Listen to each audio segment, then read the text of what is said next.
Sure. Okay, item 4, multimodal level of service methodology. All right. I knew you wanted to skip that one, didn't you? You guys caught on too fast. All right. Thank you, Chair Gokin. I'm Nathan Schmidt, Transportation Planning and Mobility Manager. I'm here presenting you an overview of the city's multimodal level of service methodology. So recommended action today for this item is for the Commission to receive a report on the City of Carlsbad's multimodal level of service.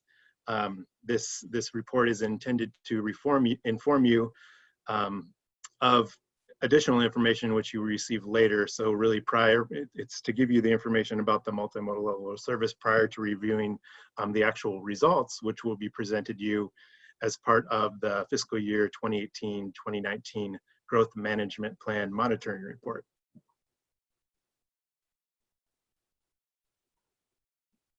So just a quick overview of my presentation outline today. So I'm going to begin with just kind of take you through the chronological history that was used to develop the multimodal level of service. So first starting with the general plan, then taking a look at the history and how it was developed and evolved as a result of the general plan policies, and then taking a look at the methodology itself, and then the tool which is used to apply the methodology, and then I'll talk about next steps.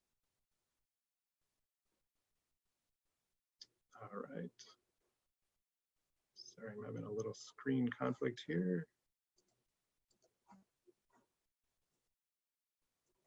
Okay, so the multimodal level of service, it all started really with the 2015 mobility element, which recognized the need to take a more holistic approach to transportation and circulation in the city, as well as it identified strategies for developing and maintaining livable streets for all of Carlsbad's roadway users. So to provide a metric for evaluating,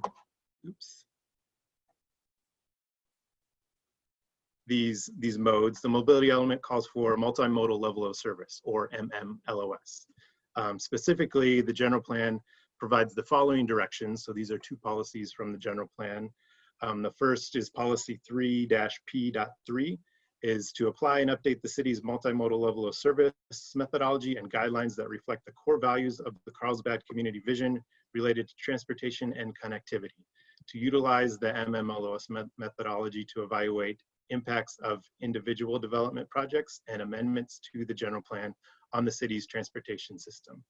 The next policy is policy 3-P4, implement the city's MMLOS methodology and maintain LOSD or better for each mode of travel, which the MMLOS standard is applicable.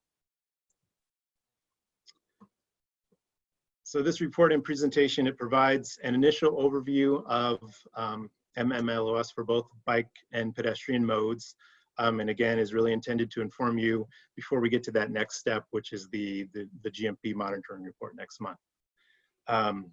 The multimodal level of service was originally developed as part of the general plan EIR process. It's a unique tool and methodology that was developed specific to the city of Carlsbad, intended to meet the goals, policies of the city, as well as provide strategies to allow the city to develop and maintain a livable streets networks that serves all of the city's roadway users. The MMLOS report provides a letter grade similar to what we would do for vehicles, A through F, and reflects the quality of service to users of that mode. So think of MMLOS as slightly different than what you would for vehicles. It's more of a perception grade. So it's taking into considerations how safe roadway users feel, how apt they are to use a facility, combining all these different perception elements into the ultimate MMLOS score. So starting with the original general plan update process, during this process, the city and its consultants developed a high-level method for evaluating bicycle and pedestrian LOS that examined a limited number of design features, such as the feasibility facility type, so that would include things like bike lanes, bike paths, or bike route, and the number of lanes that had to be crossed, so the number of lanes a pedestrian would have to cross at an intersection. So when consultants originally applied this method during the preparation of impact studies of proposed development projects, they discovered a few limitations in terms of how the method should be applied. Accordingly, after this initial step, a more robust and defensible method was identified to calculate MMLOS, and it was needed to identify a broader range of improvements that could be implemented throughout the city.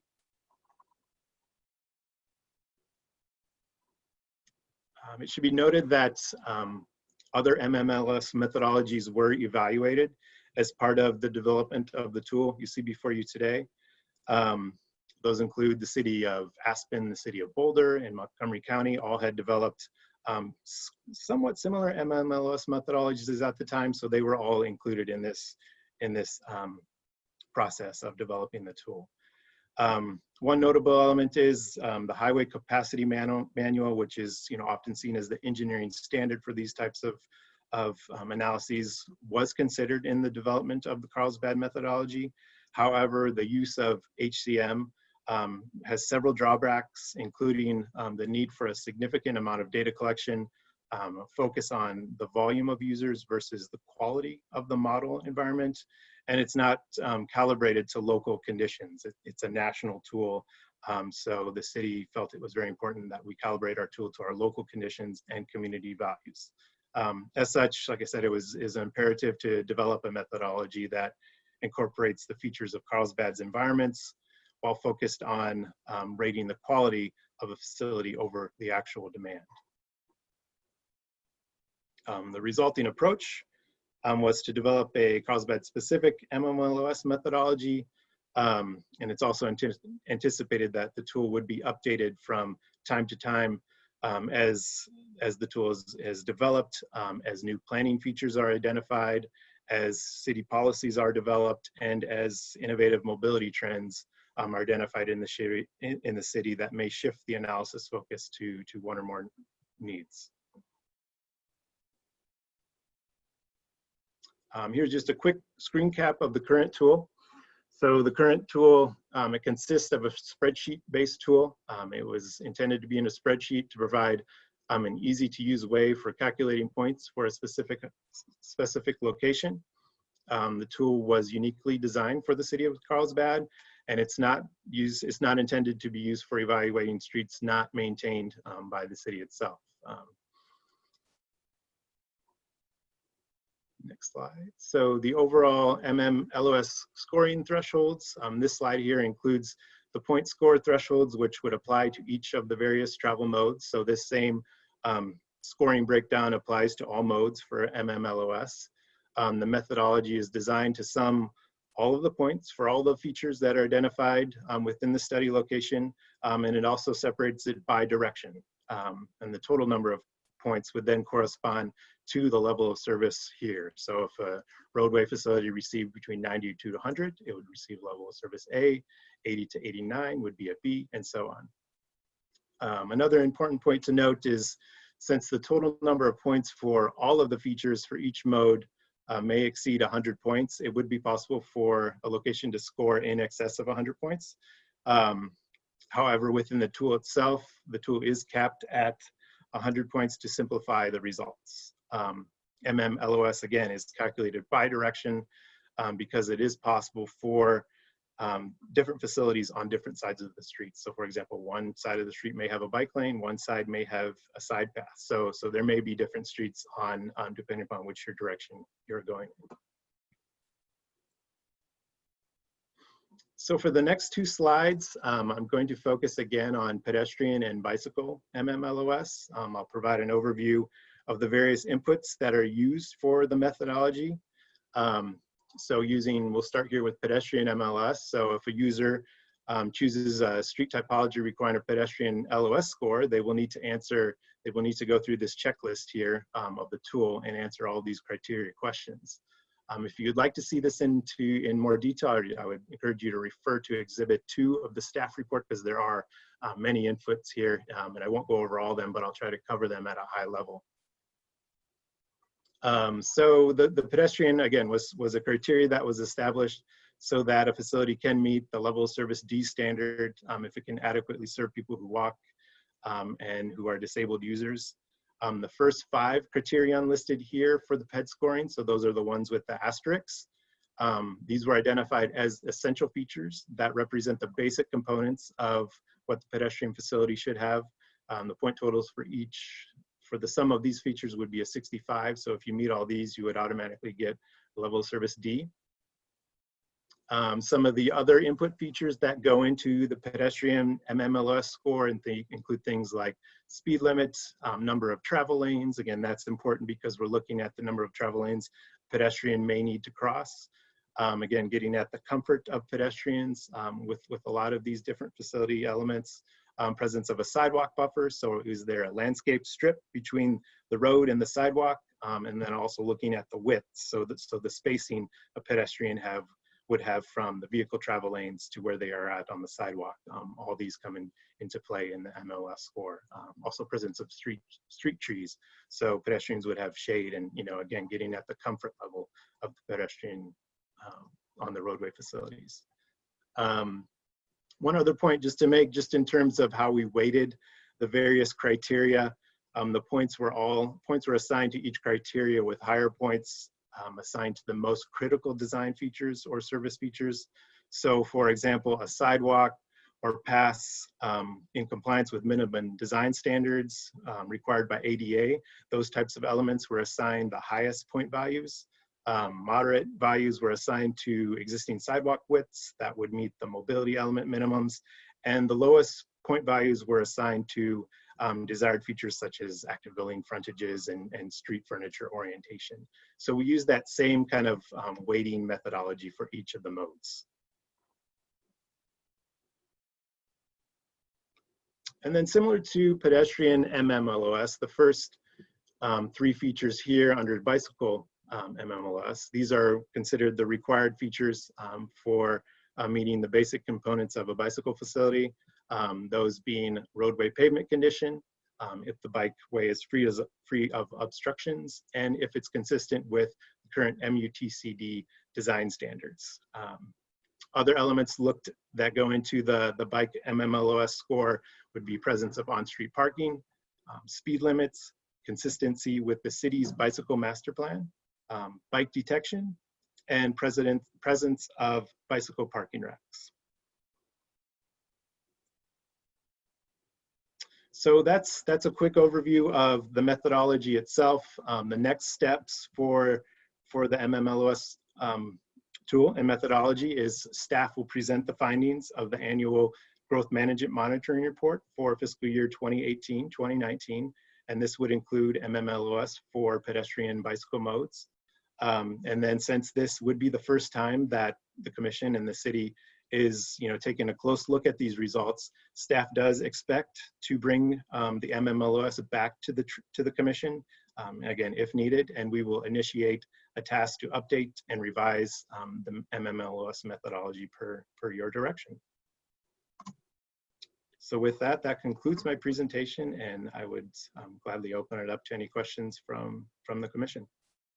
Thank you, Nathan. So I'm going to start with Commissioner Linke, since he had a comment, and then based on that, we're going to go to the other commissioners. Okay, so my first question is, have the letter grades for all the Carlsbad streets already been generated using the current MMLOS?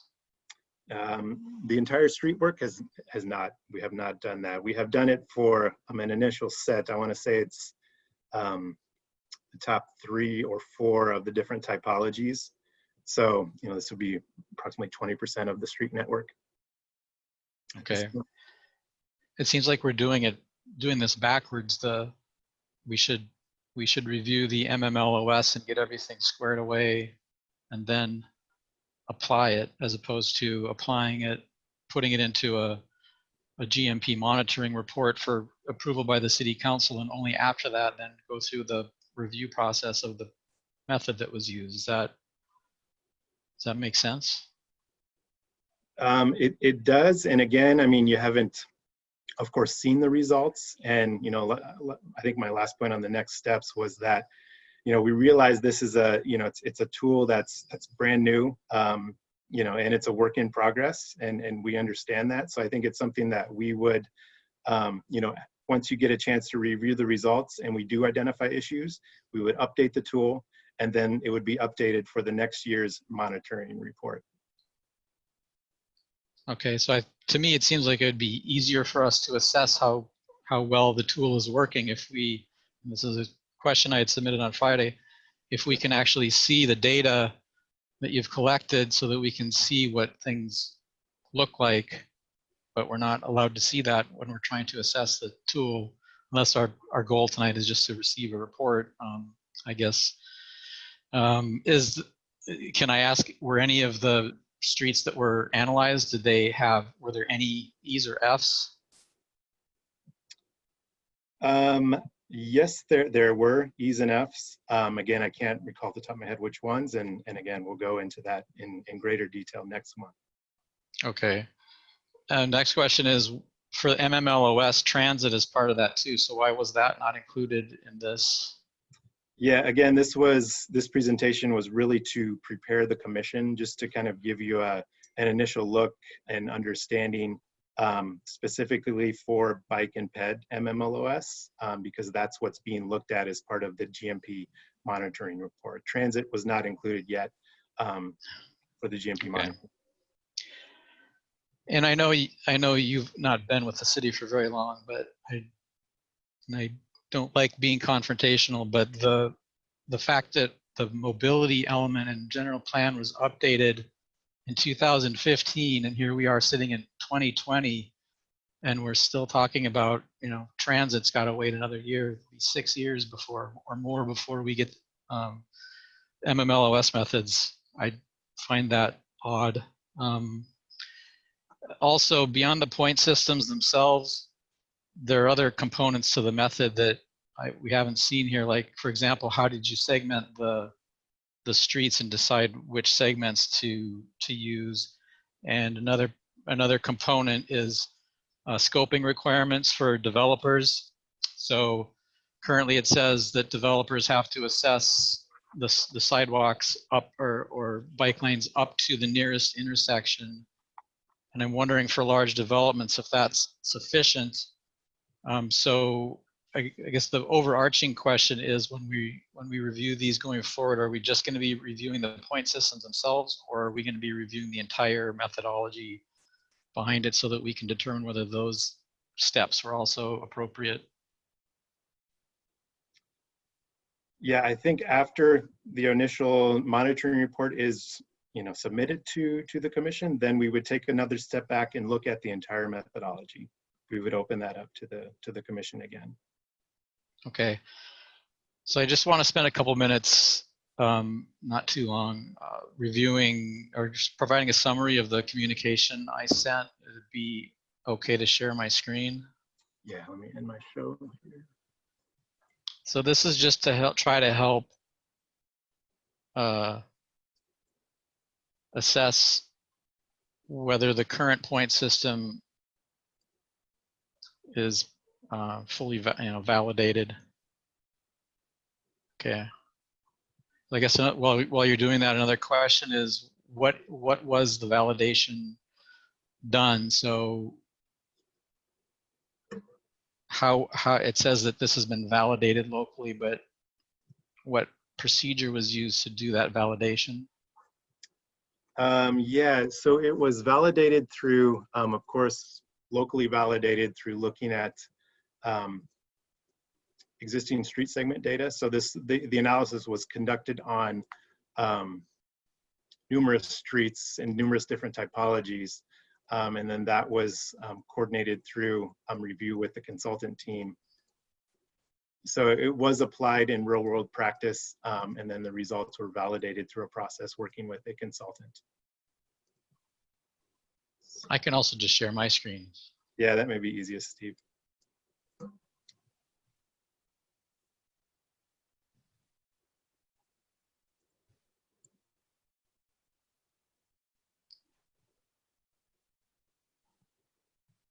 I think, Nathan, you have to take back and then.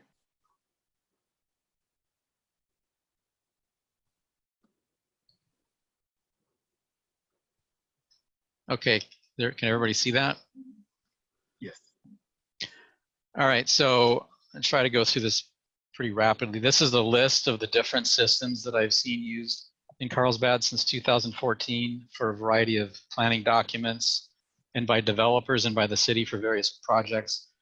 The original one, which Mr. Schmidt talked about, had a total of 10 points available for each mode with the corresponding letter grades A through F. And I just want to point out that's the only one that's gone through any sort of public review process when we did the general plan update. It was then replaced by a 100-point system in which a lot more criteria were added that could add points to the system. And then it underwent another revision to a new 100-point system where even more criteria were added and point values were changed. And there are various subversions of that one as well. I'm aware of at least the September 2018, I have a tool from then and a March one, so it's undergone constant evolution over the years. The only independently validated research-based system that I've seen is the one based on the Highway Capacity Manual. And it was used for the Terramar Coastal Project study, and it was cited in our Sustainable Mobility Plan. And it is a lot more complicated than the other ones, but it is an externally validated system. It's concerning to me that so many different systems, 5 or 6 or 7, have been applied to developers and to the city over these past 6 years. So we really need to finish this up. Okay, so next 2 slides are the only head-to-head comparisons I have of those various systems. And hopefully it'll become obvious why I think it's relevant. In this first one, I'm showing an analysis of Carlsbad Boulevard with the original 10-point system on the left in black, and then the Highway Capacity Manual system on the right in red. And the top table shows pedestrian level of service and the fact that it goes from an E or F with our original Carlsbad system that came out with the general plan, to grades of C or D with the Highway Capacity Manual system. So this makes it seem like that 10-point system was maybe a little pessimistic by maybe 1 or 2 letter grades for pedestrians. And the bottom table shows that both systems come up with similar letter grades for bicycle, so C and D range. And the only other head-to-head comparison we have is with the Poinsettia Lane area, which we discussed just a few minutes ago, the LSA study. The LSA analyzed the same area with the original 10-point system and the current 100-point system. So the 10-point system is on top and the current 100-point system is on the bottom.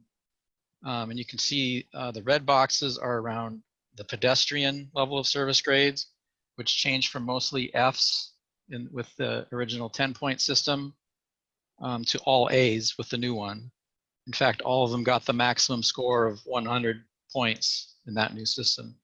And the green boxes are around the bicycle grades, and they changed from D's in the original system to A's and B's in the newest system. So in the last slide, if you remember, the pedestrian LOS grades were maybe 1 grade lower than the Highway Capacity Manual, and here they jumped from F to A, and the bicycle grades were very similar, and here they jumped from D to A or B. Okay, now the next 2 slides are showing from the Sustainable Mobility Plan the pedestrian and bicycle environment. And the blue arrows point to the areas of road that I just discussed on the last 2 slides. So the Carlsbad Boulevard, the 2 arrows on the left, and Poinsettia. And it's probably very, very difficult to see, but both the pedestrian here and you'll see in the next slide with the bicycles, those areas of road were highlighted orange or red, which indicates medium to poor quality, yet they're coming out as A's and B's with the new system. So this just gives me some pause on the accuracy of the new system. Admittedly, this is a very crude analysis, but when you look at the quality environment and compare it, I'd say that's the way we should validate our new system. And this final slide, just very briefly, this is transit, but what you see here is that the original 10-point system, you got no bonus points for transit. The initial 100-point system gave a 60-point bonus if there were documented TDM measures in place that would help transit on that roadway. And in the most current one, all it requires is that we have an adopted TDM ordinance to get 60 points. And the reason I show this is that I view this as sort of a cynical way to make sure that all of our streets meet the level of service. So 60 points is what gives you enough to achieve a level of service D. But in this point system, staff has included, well, you get 60 points now that we have a TDM ordinance passed, even though that TDM ordinance probably is making very little difference on transit. So I'm just concerned that a major push in this point system is just we don't want failures. Now, Mr. Schmidt mentioned that there were some E's and F's, so it'll be interesting to compare that, but without the ability to compare that data, I guess we'll leave this for another day. We're just receiving the report tonight, and I will stop my share now. But just ask that perhaps we do a comparison between what the results were, or have staff do a comparison of what the results were with this first run, compare that with those pedestrian and bicycle environment, and ideally do a full validation at least once with something like the highway capacity manual to show that there's a good correlation. And then we can use the simpler spreadsheet method once that's been validated. So I'll leave it there. Okay, the staff has any comments on Commissioner Linke's proposal or comment? Just that I think Mr. Linke does make very, very valid points. And these are things that, again, I mean, because this is very new methodology to the city and seeing how it applies to monitoring, you know, the first time we do it, we do expect to make changes and we do expect to see things like this. And we do want additional public review. I think when it originally did go through, that wasn't part of it. So that's something we do intend to address is bringing that, putting it out there for the public, for the commissions to review, to take a really good, you know, stringent look at how we need to adjust this. So we'll be happy to work with the commission in the future. Okay, do any other commissioners have questions? Please raise your hand and then I will call you. Okay, I'm gonna start with Commissioner Hunter. Just kind of a quick question. We've got a new system with a 100-point scale, but if we add everything up, we get over 100 points. So how do we have a 100-point scale with variables that give us way over 100 points and make it accurate, right? Right. Yeah, so I agree. You know, that's an issue that we may need to look at adjusting. Okay, Commissioner Bensier.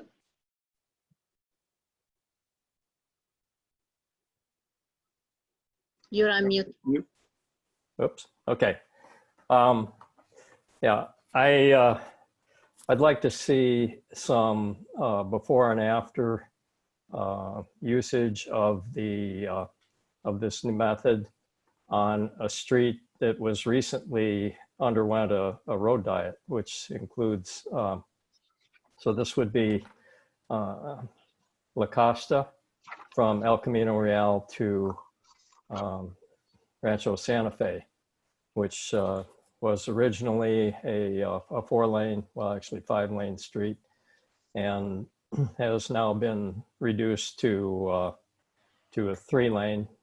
And an area of particular concern was the uphill section, the eastbound section from El Camino Real had no room for a bike lane, so there were sharrows in the number 2 lane on a very, very steep uphill with a 45-mile-an-hour speed limit.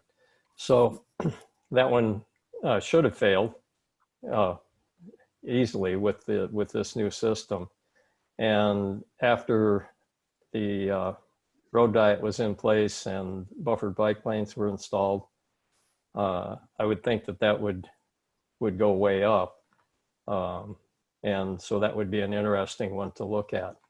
Another one would be the section of, uh-oh, help me with this one. I talked to you about it earlier today. This from, let's see, got it. Carlsbad Village Drive Um, or ECR? not ECR, but the one that goes past the Valley Middle School. Tamarack? Tamarack, Right. but Tamarack from El Camino Real to Carlsbad Village Drive. And the reason for that was a city employee. He told me that a cyclist who would probably ride his bike back and forth to work at the Faraday Center, except for that street. It's got very narrow bike lanes, and the bike lanes themselves are not fully usable because of the very steep drop-offs for drainage. And there's not very much traffic on it, which seems to help, but for that would seem to be a candidate for a road diet that would easily handle all the motor vehicle traffic at a very high level of service and greatly increase the level of service, multimodal level of service for both pedestrians and cyclists. Okay, so that's something that we can bring up at a different meeting or talk to Nathan about it. Yes, and the other thing I would suggest here is that we consider this topic included in our subcommittee that we've already had one meeting on it, and I think this is another issue we could take on in that subcommittee. Okay. Commissioner Johnson, do you have any comments or questions for Nathan? Yes, I do. There was an interesting article in the newspaper last week about the city of San Diego going to VMT versus LOS. And looking at Google, some of the cities are using both LOS in different areas to be analyzed and VMT for others. So I was wondering, how are we going to do this in Carlsbad? Are we going to do it in conjunction with VMT or what? Yes, so new development projects, redevelopment projects, they would all still require multimodal level of service analysis, even if it would be in addition to any type of VMT analysis. So this would continue even with VMT. Okay, on another question, similar, I was looking at the 2015 report for traffic monitoring projects or program, and Carlsbad Boulevard by Cannon was a level A. And now, I guess the question could serve as, why are we doing all the CIPs if all the roads are C and above? Mm-hmm. Now, how do you justify those things with the rating system that you have now? If I understand your question, I guess if we're showing an acceptable level of multimodal level of service, why would we need to do anything? Right. Yeah, and that's a good point. I mean, I think we would need to handle it really on a case-by-case basis. I mean, there may be underlying reasons which aren't captured in the methodology. Again, things we need to consider.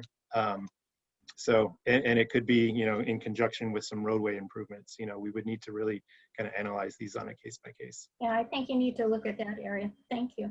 Okay, thank you. Okay, any other commissioners? Raise your hand if you have any questions. Okay, so this is informational only, right? Commissioner Perez, do you have a question?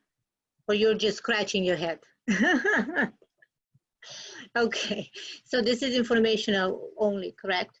Yes, that's correct. Okay, so before we move on, does anybody not want to take a 5-minute break? I don't see any heads saying no. So let's take a 5-minute break. It's 4:51. Let's make it a 9-minute. We'll resume at 5 p.m. Okay?